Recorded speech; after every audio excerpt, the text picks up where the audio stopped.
I'm Jim, And I'm Garrett. and this is Jim Jim and and Garrett Garret at at the the movies. movies.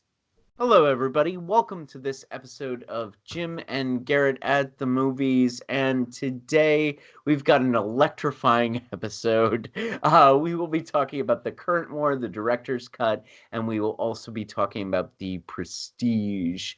So let's start first with the current war director's cut. You notice that I am calling this the current war director's cut, and that's for a particular reason. This was a film that was originally released by the Weinstein Company and then, of course, pulled as soon as the allegations about Harvey Weinstein came to the fore. The director, Alfonso Gomez Reon, found out about the final cut provision in Scorsese's contract, was able to convince the producer, Martin Scorsese, to allow him to do some reshoots and recuts of the movie, and it is now re-released under the title "The Current War Director's Cut." So that's the film that we saw and that we are reviewing. It does differ, rumored to differ from the original The Current War. This is a film that stars Benedict Cumberbatch and Michael Shannon as Thomas Edison and George Westinghouse, respectively. It is about the early days of the electrification, shall we say, of America. What did you think of this movie, Garrett? This, I think, was a very difficult story to tell, and I think they managed to tell it quite well. They managed to simultaneously stick to the actual history with a respectable amount of accuracy, while making a dramatic back and forth that fit both time and structure in the form of a feature film. The acting was solid across the board. There is some very interesting lighting, of course, as one would expect given the theme. And it goes a long way, I think, to really making the audience appreciate and feel exactly how important the cultivation of electricity is in our lives. It's something that we often take for granted. I walked out of the film at night and started looking around and noticing all the electric lights, to say nothing of the other electrical devices which had been powered through this system, which, slightly more than 130 years ago would have been completely foreign and alien to every single person on the planet. And it had me thinking, we talk a lot about the cultivation of fire and how that was a turning point in human history. And given a few millennia, the cultivation of electricity may prove to be no less monumental of a moment. And this film tells us, to a large extent at least, how that happened. And for that, it is a fantastic film that I think should be seen. I mostly agree with you. So I think that look, I'm recommending the film as well. I like the film a lot as well, but I think that what you found out of this movie, what you were sort of able to glean from this film, was important and meaningful, of course, but it's entirely different from what I gleaned out of the film. So I think we're sort of two trains heading to the same point on completely different tracks. You sort of seemingly, and correct me if I'm wrong, approaching it from sort of a historical perspective, and whether or not this film is sort of a good representation of that history and what that history means. And I'm approaching it from, is that sort of a fair summation of your kind of the reason you like this movie? I mean, I praised some of the other things too: the technical work, the acting, Right. the Yeah, yeah. cinematography, the lighting, and so forth, the set design. All that is really good, and as, of equal importance in my enjoyment of the film. Had those things screwed it up, the historical accuracy would have mattered a lot less to me. But certainly, I was interested in how accurately they told the story. Yes. Okay. Yeah, I found this to be I found the acting to be quite good. I found the technical elements to be quite good as well. But moreover, I think this film was able to take these two characters and reach for something more universal than simply a historical document. For me, this became a movie about a person's legacy and a moral question of how one should act in the present in order to relate to how one will be remembered in the future. And I found that to be gripping and in some ways personal, and in other ways really just an intelligent debate between these two characters about what one would sacrifice in order to be remembered as great. And you get Edison on one side, who is incredibly concerned with his legacy and how he is viewed and how he will be remembered and the type of person people will look back upon him as, and Westinghouse as this character who is only concerned with making the best product right now and serving the good of mankind at that time. Of course, also making a ton of money off of it, but there's sort of it's this sort of this difference between a future perspective of one's self and a present perspective of oneself that are juxtaposed against each other. And I'm not spoiling too much, but in the final scene, or in the final act rather, these two perspectives are pushed together. And I found that to be endlessly fascinating. And it was something that touched me, that sort of made me think. And as Noah, the lead of our Deadly Analysis, our sister podcast, would say, it certainly left a stone in my shoe. So I think that this film is mostly, what's weird about this movie is it's mostly just people sitting around talking. Like that's and it's shot in really interesting ways. Like there are some really cool pans and zooms and off angle. There's a lot of dead space in the frame, so it seems as though Alfonso Gomez Rion is directing his ass off in this movie. So it's shot really interesting, but most of the plot is just people talking. And at the same time, it was able to raise these characters into something that I considered a little more universal than simply a historical representation of what occurred. Does that make sense? Yes, it does, and I think it's a very interesting take on the story, and I think it dovetails somewhat well with mine, in no small part because part of what I liked about it is that the film, I think, was very fair to Thomas Edison's character. Edison is a character who's kind of had the shit kicked out of him in recent years. His reputation has been unduly sullied by things like Drunk History, for example. Did an episode on him in which they made him out to be a sadist and an incredibly cruel man. Now, Edison was, of course, flawed in many ways, and I think this film captures that. But I have no sort of special expertise in Edison or this particular period in history. I am a student of the history of science, and I know enough about Edison and this story to know that the depiction that has been sort of coming through in the popular culture over the last decade or so of Edison has not been fair and has not been accurate. And so I feel like this corrects the record. And as you note, since Edison, as portrayed in the film at least, is so concerned about his legacy, that's something I think he would really appreciate. It is important to recognize that human beings are frail creatures. We make mistakes. We do terrible things sometimes, but that doesn't have to define us as who we are. And I think the film gives us a picture of that. Both Edison and Westinghouse are shown warts and all in this film. And in spite of, as you note, there are two very interesting and conflicting philosophies about one's place in history and what it means to live a life of significance and to make a contribution and to change the world. There's the great line that Michael Shannon as Westinghouse says, if you want to be remembered, shoot a president. Right?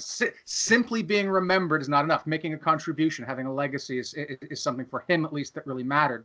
And on top of all this, I think we have to finally bring in Nikola Tesla, who I think very well performed by Nicholas Hoult, who's an actor who I think does not get anywhere near enough credit as he deserves. I think he's a very talented actor, and I want to see more of what he does. And if I had any disappointment in the film, it's that Tesla's story was not told on par with Westinghouse and Edison's. He was more of a bit player, a background player. Now, again, to a certain extent, that makes sense. You have too many main pieces on the board. Too many balls in the air. Maybe too hard to juggle it. Too hard to tell the tale in its completeness. And as a result, Tesla seems to have sort of gotten the short end of the stick. At the same time, part of me wonders and hopes and would like to see if there's like maybe a 3-hour version of this film that gives Tesla his due, because his story is quite fascinating and quite interesting too. And he has a third take on meaning and significance in history, which, I mean, again, I'm somewhat, I think, jamming it in there to fit the model you set up. But if, again, I don't want to speak with too much authority here, because again, I can't claim to know the mind of Tesla or have, I'm not his biographer or anything like that. But I believe that his answer to your question that you're putting up, or that you're having the Edison and Westinghouse debate about one's place in history, I think Tesla's response is you shouldn't worry about that at all. You should do your best, work your hardest, and let history make up its own judgments for itself. I think Westinghouse sort of shoehorns into that kind of idea. I think the portrayal of Westinghouse sort of dovetails nicely with what you're proffering as the Tesla model for one's legacy. I mean, and I think that that's the essential argument that's going on between these two characters, and I find that to be absolutely fascinating, and that's what I really connected to in this film. Go ahead. I think Westinghouse's view, though, again, as portrayed in the film, is different. For Westinghouse, you have to actually make the world a better place. Right. Otherwise, you have nothing worthy of being called legacy. Just shoot the president at that point, right? If that's all you have. So you have to actually do something. I don't and do something good. Yeah, do something not just good, but tremendous and great. Make the world a better place. Tesla, I don't think, has any aspirations to make the world a better place. Tesla's aspirations are to solve the problem, to fix it, to understand it. He's not thinking of his legacy at all. He only wants to understand. It is Westinghouse again is the industrialist, right? The entrepreneur, and Tesla has the spirit of a scientist, of the desire to understand, being his primary motivation. And that, I think, from the point of view of legacy and one's place in history, is a significantly different one than the one that Westinghouse, through Michael Shannon, presents. I think that's a fair distinction. Although I guess that what I'm concentrating on was the orientation of one's actions to one's how one will be remembered. I think Edison is completely concerned with what future historians will look back on what he's doing now is going to be about, and Westinghouse is only concentrated on the now and what he can do right now. So that's I guess I'm trying to say that maybe Tesla is sort of Westinghouse prime, so to speak, or more of a distillation of the Westinghouse point of view. And I think that all of this is so perfectly encapsulated by these actors. I think Cumberbatch is at the top of his game as an asshole in this movie, but also sort of an asshole that you can understand. I kind of want to see him. This is kind of a relation, sort of a similar character to the way he played Sherlock Holmes. I was like, oh well, this is like House, but of course House is like Sherlock Holmes, so blah blah blah. And Michael Shannon is just this sort of straight shooter kind of guy who. There's this great moment in the movie when he's talking to his wife, played by Catherine Waterston, and he said, I had to do something. I'm not going to reveal exactly what it is, but I had to do something slightly underhanded. And he's confessing this with a sense of guilt. And Waterston's character interrupts him halfway through with a kiss. And it's as though she's like, finally, you realize that sometimes in order to do something great, you have to be an asshole. And I kind of enjoyed that little, you were talking about the frailty of human beings earlier, and I think that was encapsulated in this scene, especially as played by these great actors, Shannon and Waterston and Cumberbatch. In their own way, both of the men at the heart of this film are men of principle. They both compromise those principles in some ways for competing reasons, and that makes for good drama. And again, it's true to the history. In particular, Edison starts off the film as being staunchly opposed to ever using his inventions to hurt people as weapons of war. The government wants him to make tools of war, and he refuses. And then that principle is tested in the film in a way that's compelling and interesting, and in many ways still relevant today. But at the same time, again, you describe him as an asshole, and again, I mean, I see why you say that. That doesn't totally surprise me. But I also feel, again, it's kind of unfair. I feel that what he is a man of tremendous power and ambition, Right. who wants to use it responsibly, who is concerned about his place in history, but also genuinely thinks that his solution to the problem, his side of the current war, is the best one and the right one, and is genuinely the safest. Again, it's a sort of a crucial thing for him, is that he views his system as being safer and less likely to put people's lives in danger. Did you read that as a genuine point of view on Edison's part, or did you read that as part of his propaganda? uh, Because there's a little bit of a question about that, because I almost thought that his idea, like, he was defaming Westinghouse throughout most of this movie, and throughout most of the real story. And my question is whether or not that was something he truly believed, or whether or not that was a genuine point of view on his part. it's definitely not propaganda, but it very well could be something that he was committed to out of ego, or he convinced himself it was true, out of a desire to have the better system and to be right. So it's not, again, the spirit of pure science like you see in Tesla. Again, Tesla, I think, would have no problem abandoning a system and moving to a new one on the face of evidence. But Edison, I think both historically and in the film, he genuinely believed it. Whether he believed it for good reasons is another question. Okay. All right. Fair, fair. What else do we want to say about this movie before we move on to The Prestige? Uh, So a wonderful choice, I think, the film made. It's a subtle thing, not quite blink and you'll miss it, but if you're not really sort of keyed in, you'll miss it. The second shot in the film, the very first one is a shot of Niagara Falls, right. uh, and the second shot is this beautiful, gorgeous night sky with the Milky Way over the United States.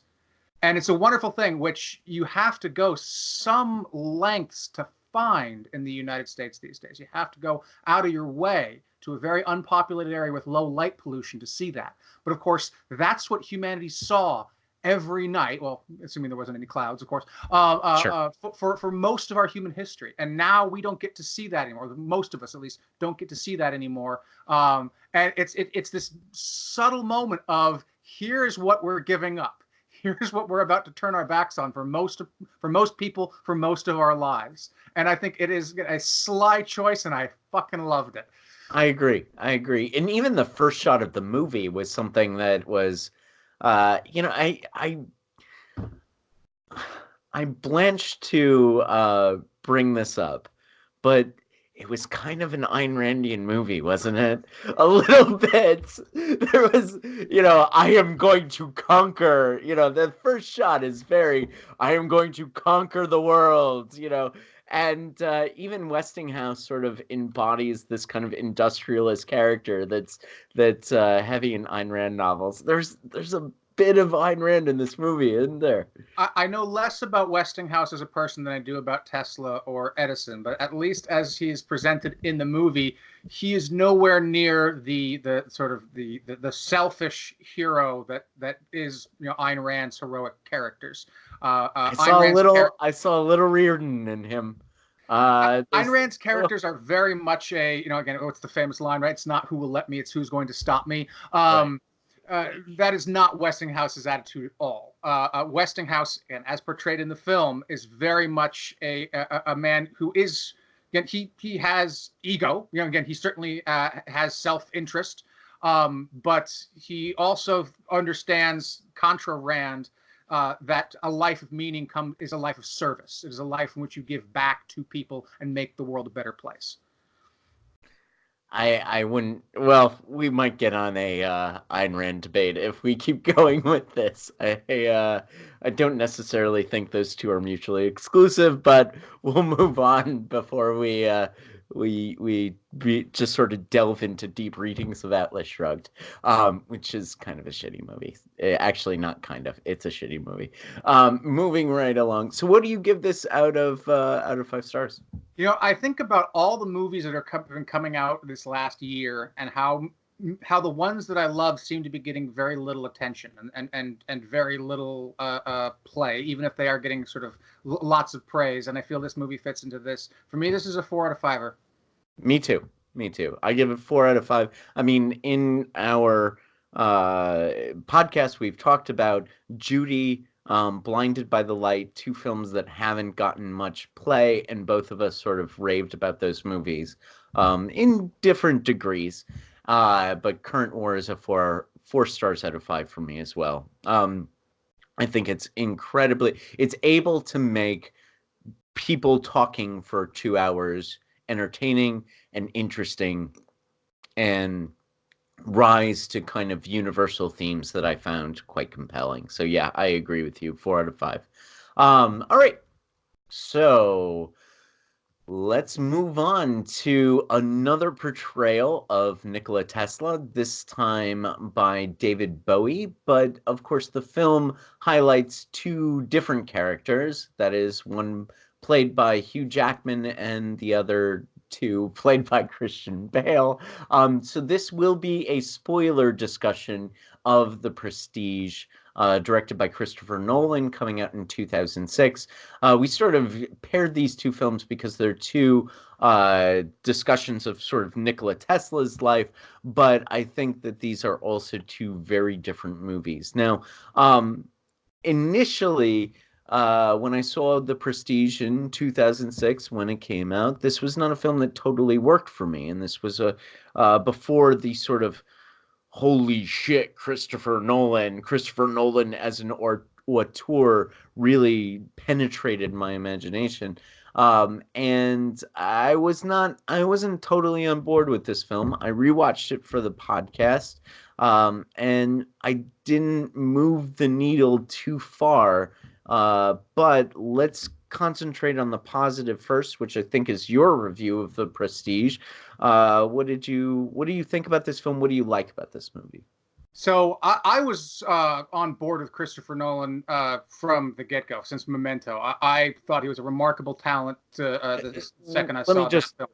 Let me jump in real quick. I was too. It's just that his status as the god of the internet and god of movies hadn't really been solidified for me yet. But yes, I was interested in what he was doing. So I wasn't downplaying him after Memento. I thought Memento was an excellent movie. But so just to clarify. But go ahead and tell me more. Yeah, so I too saw this film when it first came out, and then I saw it again, and then I saw it a third time. I think this is a film I saw 3 times before it left the theaters on its initial run, and then I saw it again when it came out on home video, and then I rewatched it again now. And it's a film that I think deserves that kind of treatment. I think this is a film that it needs to be watched more than once. Ideally, it should be watched immediately after watching it the first time, because there is so much about this film that works just perfectly. There is so much symmetry and superstructure built throughout it. It echoes back on itself. It mirrors itself. It's balanced. It is tone perfect across the board.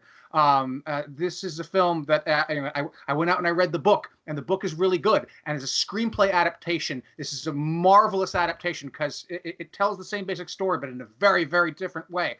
Had I been tasked with adapting that book, I would have made a much more straightforward adaptation. Christopher Nolan, along with his brother Jonathan Nolan, they write together. They did a wonderful different take on it, and a wonderful different direction. It opens up with this wonderful narration about the nature of magic, about how both about how it's structured in terms of 3 parts, and also how once you sort of see the trick done, you're not really looking because you want to be fooled, and that's exactly what movies are. movies are a magic trick, and this is a movie that recognizes it's a magic trick. And it's telling a magic trick. It's showing you one thing and then showing you that you didn't understand what you thought you saw. And then it does it again, and it does it again, and it keeps echoing back epicycles within epicycles. I fucking love this movie. I think it is. It is again up there as we were speaking previously about Hell or High Water. This is a film I think which does every single thing right, and what it does is remarkably ambitious. This is for me a top tier film, one of Nolan's best by far, if not his best. Okay. So that is a lot of praise, and yeah, I can get on board with maybe a little bit of it. Um, okay, so for me, I had the double early. In my first viewing of the movie, I had oh, that's his double is the ingenue, or that's not the right word, the ingénieur, the magic maker. So I had that twist early, and so the moments when he's saying, uh, I don't love you today, are the moments when I'm like, well, that's because he's the other guy. And, so I had that a little early. And so there wasn't much in the way of a twist for me. And I actually think that this film hinges on you not getting that twist. I don't think this holds up after second viewings, because when I watched the movie again, knowing the twist for sure, I mean, the first time you see it, anytime we guess endings of movies, we're like, well, I'm like 90% sure that this is the case. And when I rewatched it, I was like, well, I see what's going on. I understand this. This isn't getting me. This twist isn't working for me.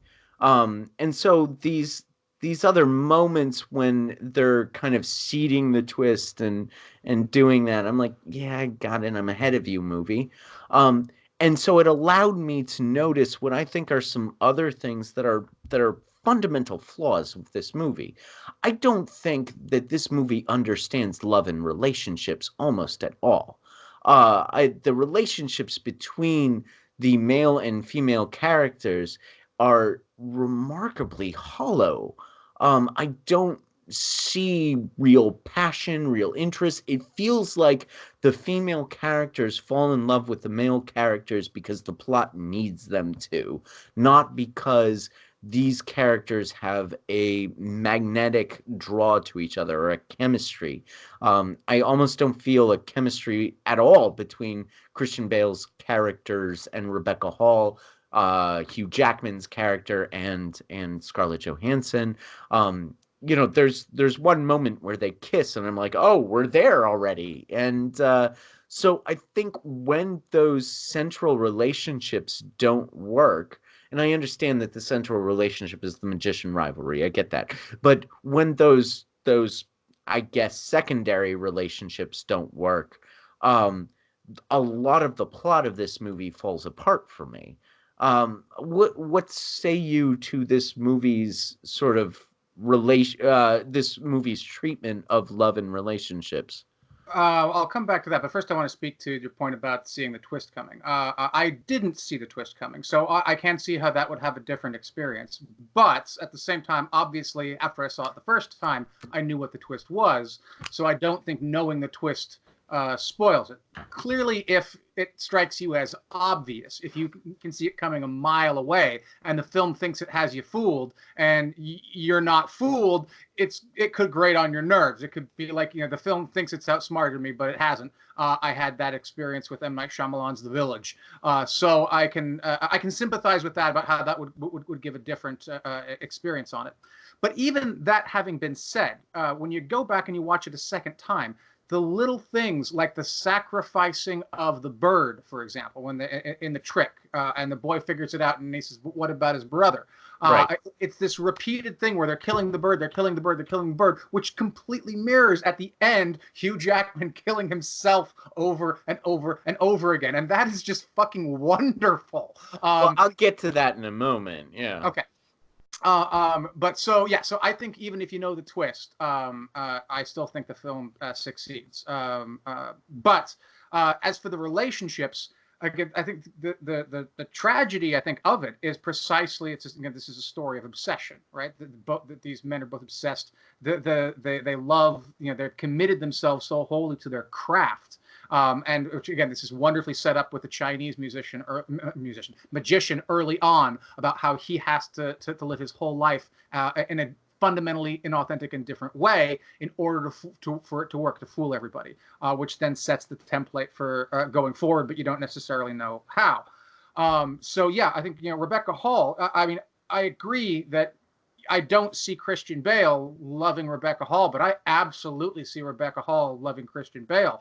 But I mean, I think Rebecca That Hall. didn't work for me, but yeah, go Yeah, ahead. I think she absolutely kills it, right? I mean, I think she's heartbroken, especially in the scene toward the end when she's telling him, I know who you are," and you can see how conflicted she is about it because she does not, she can't live the lie, she can't live the double life anymore, but at the same time, she doesn't want to expose her husband and his brother because she knows what it means to him, and to out him, to show that she's seen through him, would basically say that he was a failure, that he wasn't able to fool her. And his whole thing, or their whole thing, is that they have to fool everyone. And the fact that she doesn't, she clearly wants to tell him that she knows, and to spoil it, but doesn't want to do it. I think that kind of conflict. I mean, I think that's genuine love right there, right? Genuine active love, as it were. Okay, yeah, I guess when she ends up hanging, I was like, this is not a relationship that one kills oneself for. This is a relationship that one has a couple drinks and then moves on from. Or, look, I know, seriously, I know you're his brother. Let's just get the right person who's spending time with me, and you can spend time with Scarlett Johansson. It was, I don't know. I think that Christopher Nolan has, and this is of course proved out over the course of his career. I'm specifically thinking of Interstellar. He's somebody who treats love as sort of a fact of the thing rather than a feeling that is elemental to one's personality. Love is more of a plot point than it is something that's deeply felt.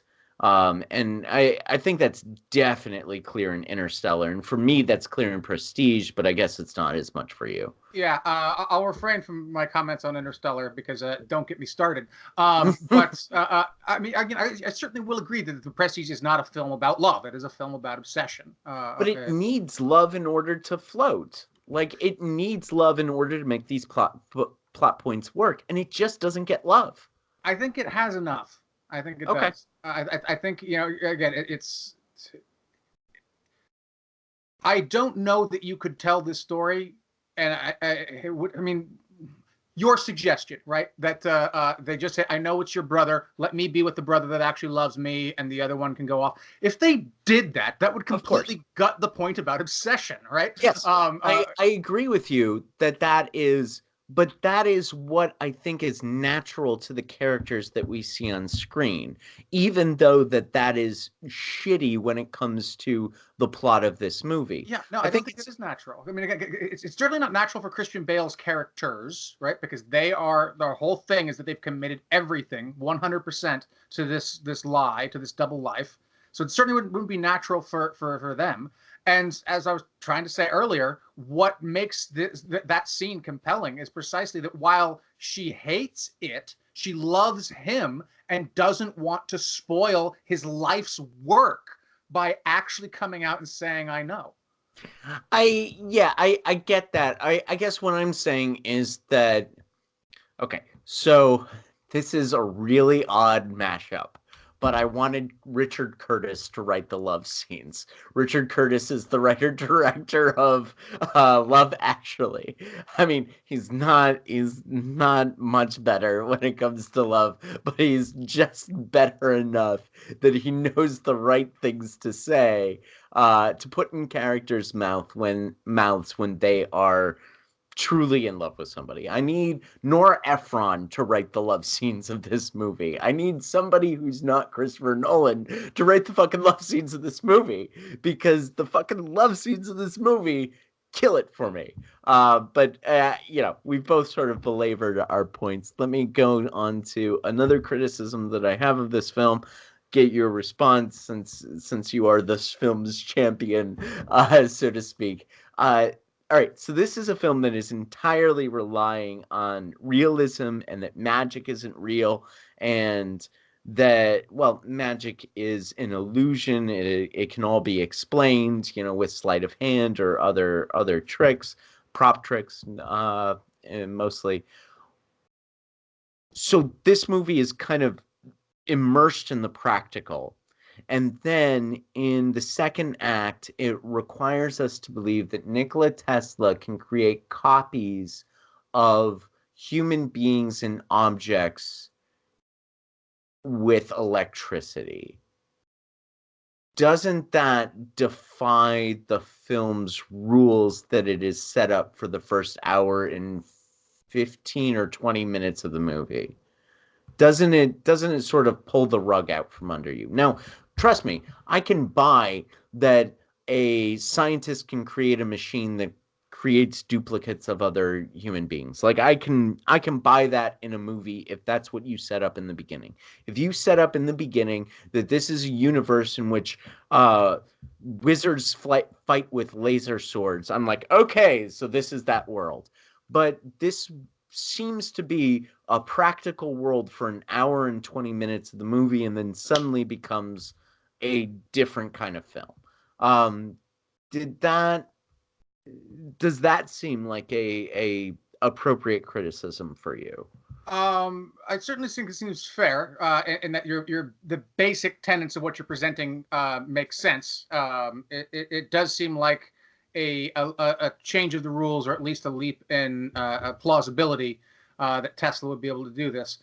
At the same time, when you hear some of the rumored things which Tesla had invented in his head, or lost in his papers or something like that, it doesn't quite actually stretch that much of a possibility. Allegedly, Tesla came up with some things which genuinely do seem magical. I think it is worth noting that I think there is a scene in the current war which is almost stolen verbatim from The Prestige. It's so close. But it's a scene when they walk out into the fields of snow, and the lights all light up. Right. So yeah, it does require a secondary suspension of disbelief to get on board with the machine working. That having been said, it's not only not a deal breaker for me, it isn't really even much of a mark against the film, in part because while that does require something of you, the payoff in the end, that Hugh Jackman's character has to kill himself over and over and over again, is such a phenomenal, wonderful sort of emotional, moral twist. It plays with some of the same metaphysical questions that Star Trek's Transporter bring up with, about who is the real person, what happens to the person who steps in, and so forth. Personal identity and so forth opens up a lot of difficult questions there. So while, yes, it does require you to get on board with that, if you're willing to get on board, the payoff is pretty tremendous. Okay, I can. I feel like I would have liked that to be seeded a little earlier on. That there are some magic tricks that you just don't understand, says Michael. Or, if Michael Caine had said, "Yes, but some well, that was the worst Michael Caine ever. Michael Caine, Look, there are some magic tricks that you just don't understand. Like that would be, or some magic tricks that are actually magic. But You know, something like technically, that. Yeah. within the film, it is. As I set it up, it's science. It's not actually magic, and I Right. grant you, it's a stretching of the plausibility of what science Fucking can magic. actually Like do in any sense. But we are 100 years beyond this movie, and still we haven't figured out how to electrify and copy human beings yet. in Um, fairness, Tesla's champions will say that we still have not caught up to the things which he at least believed himself capable of doing either. mm, So in that respect, again, there is some historical grounding. But at the same time, since you talk about setting it up, right? I mean, let's talk about setups. The opening shot, all the top hats, out right. of context, makes no sense. And then once you figure out what it means, and then again, and this teaser line, are you watching closely? Right? Again, it draws you in just like a magic trick. You have to pay attention. Now, in your case, you figured out the trick before the prestige, as it were, before the reveal. And maybe I was sort of on the slow end of things that day. Maybe more people caught it than I realized. But to me, I don't. I saw it with a group of I think 5 or 6 people, and only one of us actually was able to get it before it. At least so she claimed afterwards. It's again. I love that. I mean, I realize I said this already, but I'm saying it again because it's wonderful how the film sets up the idea of film itself as a magic trick.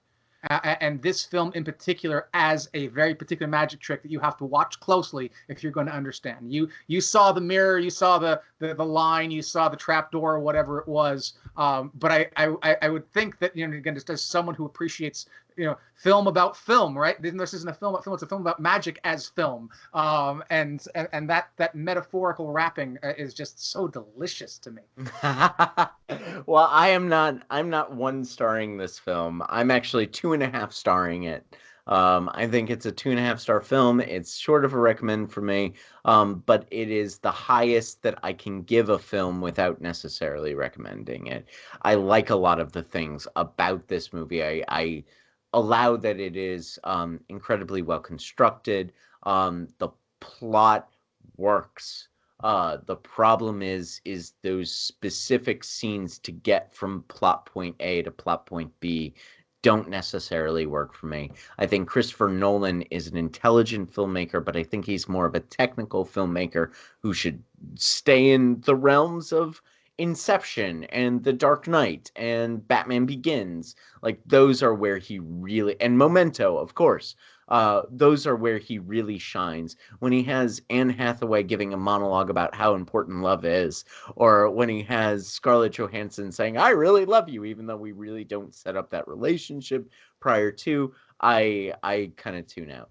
So I like Christopher Nolan. Don't hurt me, internet. I like aspects of this film, but I think that he should kind of stay in his Dunkirk, Inception, Memento lane. And so as a whole, this is just short of a recommend. Christopher Nolan doesn't understand love. That's an interesting thing to take away from the film. I kind of think that that's true, and from his body of work, I don't think that that's a totally wrong interpretation. So this might be the biggest divergence in opinions in the history of our podcast. This is a Perhaps. 5-star film for me. This is 5 out of 5. I think this film does absolutely everything right. Yeah, I don't know if we've disagreed on a film in a 2.5 star swing before. I know we've disagreed on, I think, session 9 we disagreed on a pretty heavy swing, but not on this podcast certainly. So, all right, well, maybe next week we will be more in line because we will be talking about Edward Norton's newest film, Motherless Brooklyn, and we will be pairing that with L.A. Confidential, a film I liked but didn't love when it first came out. So maybe once again we'll have another 2.5 star swing on L.A. Confidential and Motherless Brooklyn next week. Until then, my name is. Oh yeah. Also, we're not going to do news this week because we ran way long on our discussion of The Prestige and the current war director's cut. Until that next week, my name is Jim. And I'm Garrett. And this has been Jim and Jim and Garrett Garrett at at the the movies. movies. Good night.